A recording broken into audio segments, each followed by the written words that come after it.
Kama ni pesa 600 billion tungeenda kukopa kwa IMF, tungekaa huko 10 years.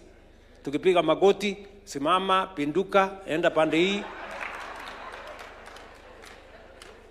Lakini this is our own money. Nyinyi mnanielewa? So, this 5 trillion, watu wanasema hii ni wazimu. Well, inakaa kama wazimu. Lakini, we are going to deliver on it. How are we going to finance this 5 trillion?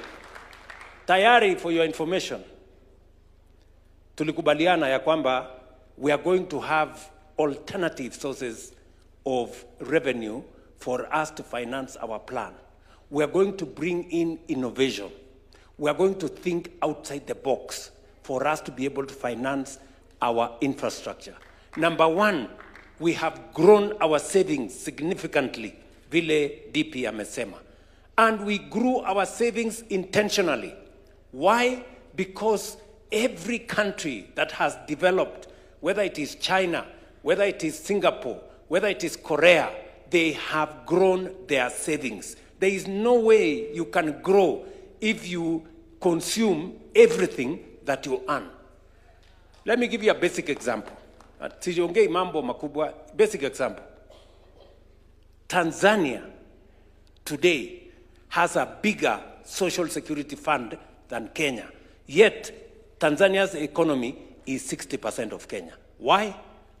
Because they made the decision on savings earlier than us.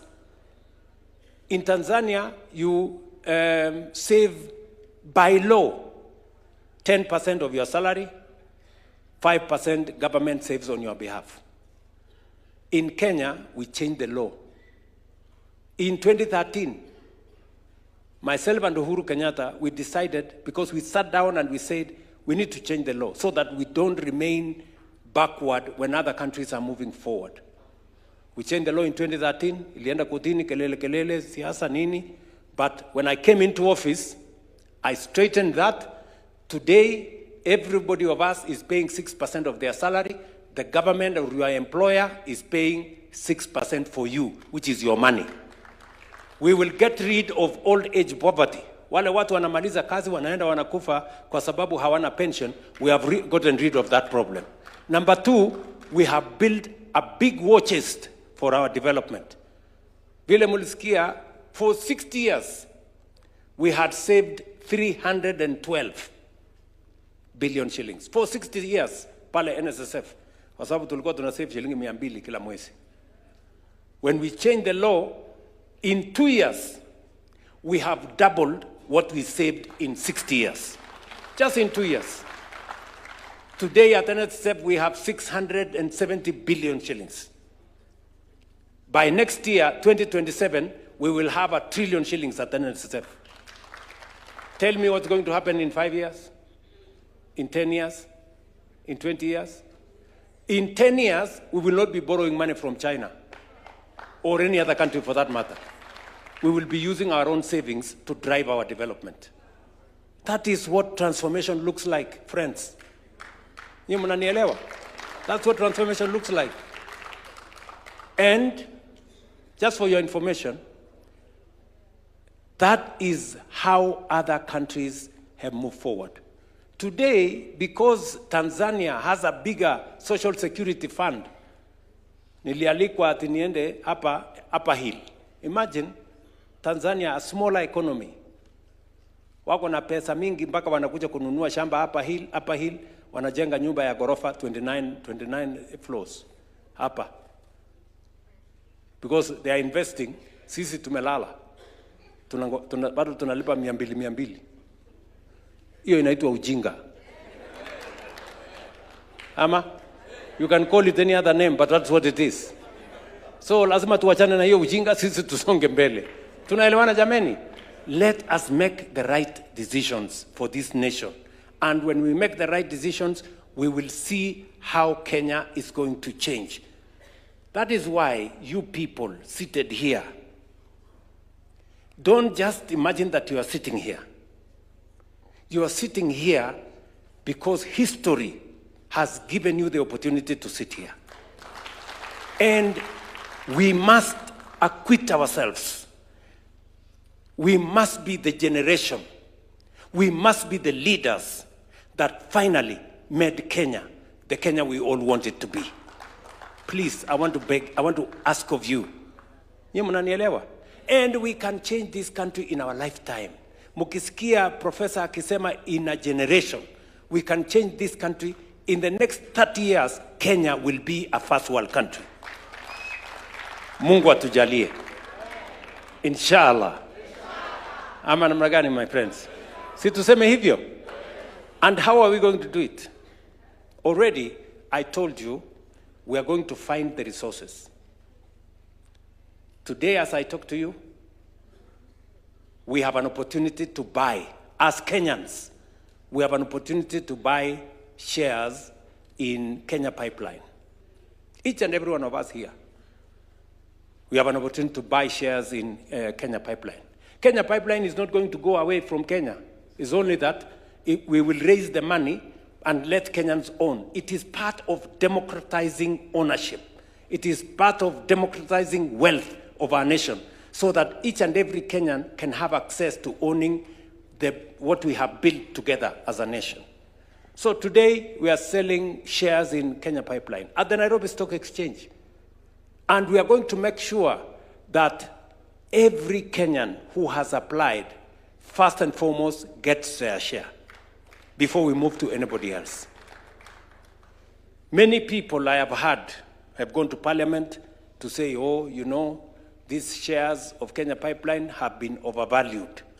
You know, his share has been overvalued. Kwani mtu alikuwa anafikiri mali ya umma atakuja tu abebe hivi hivi? Hapana. Hii ni mali imejengwa over time, my friend. Hii ni mali imetengenezwa over time. So we have made sure that the people of Kenya get the best deal from their asset. Because it's not just us who are going to buy. There will be others who will buy. Sijui kama tunaelewana. So we have negotiated the best deal for the people of Kenya, so that that money is raised so that we can use it to develop our country. We will raise possibly 110 billion from that sale of Kenya Pipeline. And I have told the people of Kenya, in the past, corporations were privatized. The money was used to pay salaries and to pay debt. Let me say, for the avoidance of any doubt, the commitment I made to the people of Kenya, any money, proceeds of privatization from Kenya Pipeline, from Safaricom, or from any other entity will be used for only one purpose: to develop the infrastructure of Kenya. Not a single shilling is going to pay salary. Not a single shilling is going to pay debt. We are going to use that money to build additional wealth. We want, when we sell one piece of infrastructure, we develop 5 pieces of infrastructure, which can be sold later down the road. Nyie mnanielewa? Yes, that's what we are going to do. And with what we are going to do in the next 2 months, by God's grace, in the next 2 months, we are going to raise about 350 billion shillings from privatization at the capital market. How much are we going to raise? 350 billion. Nanielewa? Na hiyo 350 billion is going to enable us to build infrastructure worth 4 trillion Kenya shillings. Akili.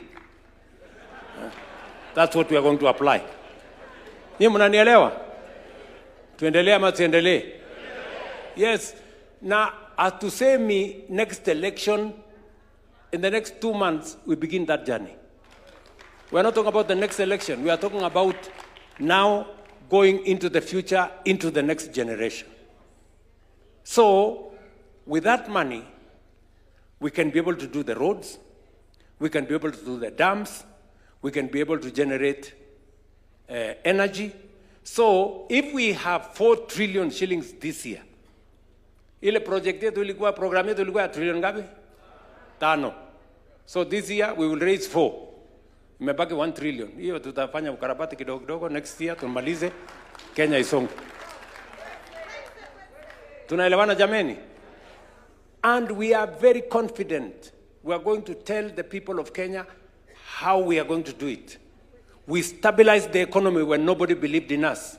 We stabilized agriculture when nobody believed in us. We sorted out education when people thought it was impossible. We have sorted out health when people thought it was difficult. We are going to move Kenya from a third world country to a first world country in this generation. And that is why this meeting is important. You people sitting here.